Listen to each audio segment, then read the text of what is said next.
안녕하세요. 차원이 다른 부동산 콘텐츠 대왕부동산TV의 최동식입니다. 오늘의 영상은 이렇게 주택 매수하면 무조건 세무조사 2탄, 증여세, 법인세, 소득세 추징입니다. 얼마 전 1탄 내용의 2020년 상반기 세무조사 사례에 대하여 자세히 설명드렸는데요. 오늘은 2탄 시간으로 국세청 보도자료에 나와 있는 세금 추징 사례와 세무조사 선정 사례 총 6가지에 대하여 말씀드리겠습니다. 제가 국세청 세무조사 사례를 계속 말씀드리는 이유는 더 이상 불법이나 편법이 통하지 않는다는 것입니다. 대한민국 하면 세계적인 IT 강국입니다. 완벽하진 않지만 그래도 전산 시스템이 여러분들이 생각하시는 것보다 훨씬 더 잘 되어 있습니다. 지금 영상을 보시고 최소한 이런 형태는 무조건 세무조사 대상이다 라고 생각하시면 될 것 같습니다. 시작하기 전에 구독과 좋아요, 알림 설정 부탁드립니다. 얼마 전 기재부 4개 외청장 회의를 했었는데요. 4개 외청장은 국세청, 관세청, 조달청, 통계청을 말합니다. 이 홍남기 장관 주재로 했었는데요. 이때 김대지 국세청장에게 국토부와 경찰청 등 공동 대응을 통해서 부동산 편법 증여, 부동산 불법 행위, 이 부동산 조세 회피에 대하여 1년 내내 강력히 대응해 달라고 주문했다고 합니다. 그리고 오늘 제13차 부동산 시장 점검 관계장관 회의를 개최했는데요. 여기에서도 마찬가지 올해도 투기 수요 차단과 실수요자 보호라는 정책 기조를 확고히 유지하면서 방금 말씀드렸던 이 부동산 관련 불법 행위, 편법 증여, 조세 회피 등에 대하여 연중 강력히 대응해 달라고 역시나 주문했다고 합니다. 국세청 보도자료 주요 내용입니다. 이 고가주택, 그리고 다주택 취득자, 방 쪼개기 주택 임대사업자, 법인 자금으로 주택을 취득한 사주 일가 등 358명에 대하여 세무조사를 착수했다고 합니다. 주요 내용인데요. 조사 대상은 고가주택, 상가 등의 취득 과정에서 이 분양권 다운 계약, 그리고 편법 증여 등 탈루 혐의가 있는 자 209명, 그리고 다수의 주택을 취득하였음에도 뚜렷한 신고소득이 확인되지 않아서 취득자금을 증여받은 혐의가 있는 자 51명, 그리고 주택을 불법 개조하여 임대하여서 현금 매출을 누락한 임대업자, 그리고 중개수수료를 누락한 부동산 중개업자, 법인 자금을 유출하여 주택을 취득한 사주일가 32명, 그리고 관계기관에서 수부한 탈세 의심 자료 중 차입을 가장한 편법 증여 등 이 탈루 혐의가 있는 자 66명을 선정하였다고 합니다. 최근 부동산 거래 동향입니다. 2019년 1월부터 2020년 12월까지 2년간의 자료인데요. 이 자료는 한국부동산원에서 발표한 자료이고요. 위에 있는 그래프는 전국 아파트 매매가격 지수입니다. 이 매매가격 지수는 2017년 11월을 기준으로 이때가 100으로 하였고요. 그래서 2019년 1월부터 2020년 12월까지 이 빨간 그래프가 바로 매매가격 지수입니다. 작년 12월 지수는 106.22입니다. 이 아래에 있는 그래프는 2019년 1월부터 2020년 12월까지 월간 아파트 매매 거래량입니다. 2019년 1월달이 상당히 작았죠. 31,305건이니까요. 이때로부터 해가지고 2020년 6월, 7월달이 10만 건이 넘었었습니다. 그리고 2020년 11월달까지가 있는데요. 2년간 아파트 거래량도 매우 증가했습니다. 이 아파트 매매가격 지수와 매매 거래량이 증가함에 따라서 부동산 관련 편법 증여나 불법 행위들이 같이 증가하고 있습니다. 먼저 세금 추징 사례에 대하여 말씀드리겠습니다. 이 A는 학원을 운영하고 있고요. 그리고 신고소득이 미미했습니다. 이런 A가 이 고가 아파트를 다수 취득하였습니다. 이 자금을 어떻게 했냐면요. 이 금융업에 종사하는 B가 이 A의 학원에 근무하고 있는 C와 D 이 직원들 계좌로 아파트 취득 자금을 입금하고 이 직원들은 과다급여 반환 명목으로 다시 A에게 송금한 후 그 자금으로 다수의 아파트를 취득한 겁니다. 신고소득이 미미한데 급여를 많이 줬다고 해서 다시 반환을 한 그 돈으로 아파트를 취득했다. 이상하지 않습니까? 아파트를 취득하려면 신고소득이 많았어야죠. B가 A에게 편법 증여한 거죠. 그래서 결국 증여세 땡억 원을 추징하였다고 합니다. 다음은 두 번째 사례입니다. 해외에 거주하고 있는 부모로부터 불법 외환 거래를 통해서 부동산 취득 자금을 증여받아 고가 아파트를 다수 취득한 사례입니다.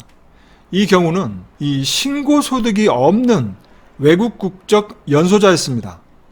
그리고 이 연소자는 한국의 거주자였고요. 근데 부모는 외국에 거주했습니다. 외국에 거주하고 있는 부모로부터 자금을 증여받아 고가 아파트를 여러 채 취득한 사례인데요. 이 과정에서 증여세를 회피하기 위해서 외국에 있는 환칙 일당에게 송금을 하고 외국에 있는 환칙 일당이 국내 환칙 일당에게 다시 송금을 한 겁니다. 이 돈을 자녀가 받은 거죠. 이게 바로 불법 외환거래죠. 그래서 이 불법 외환거래를 통한 증여세를 탈루한 겁니다. 아니, 신고소득이 없는 외국 국적 연소자가 어떻게 해서 이 고가의 아파트를 여러 채 취득한다는 게 이게 말이나 되는 겁니까? 이걸 보고 증여를 의심하지 않을 공무원들이 어디 있겠습니까? 그래서 결국 이 불법 외환거래 사실을 관계당국에 통보를 했고요. 증여세 땡억 원을 추징했다고 합니다. 다음은 세 번째 사례입니다. 부동산 투자 강의 및 유튜브를 통해서 부동산 시장을 과열시키며 현금 매출을 누락한 부동산 중개법인 사례입니다. 조사 대상은 부동산 중개법인이고요. 이 내용은 이렇습니다. 중개법인은 수십 명의 상담사를 보유한 대형 부동산 중개법인으로 대표이사의 부동산 투자 강의 및 유튜브 활동으로 이용자가 급증했는데요. 여기에서 아파트 갭투자 그리고 소형 빌딩 투자 관련 회원 전용 강좌를 개설했다고 합니다. 여기에서 회당 수십만 원에 이르는 강의료, 현금 수취 및 신고를 누락했고요. 그리고 별도로 관리하는 VIP 고객은 이 대표이사가 직접 투자 컨설팅을 했고요. 거기에 따른 중개 용역을 제공하고 수입 금액을 탈루했다고 합니다. 여기에서 이 중개법인이 수입 금액을 과소신고한 거죠. 국세청에. 이 대표는 이 갭 투자 정보와 컨설팅을 이 수강생과 투자자들에게 했는데요. 여기에서 이 시장 과열을 조장했다고 합니다. 이러면 안 되죠. 결국에 이 법인세, 그리고 종합소득세, 과태료 수억 원을 추징했다고 합니다. 다음은 세무조사 주요 선정 사례입니다.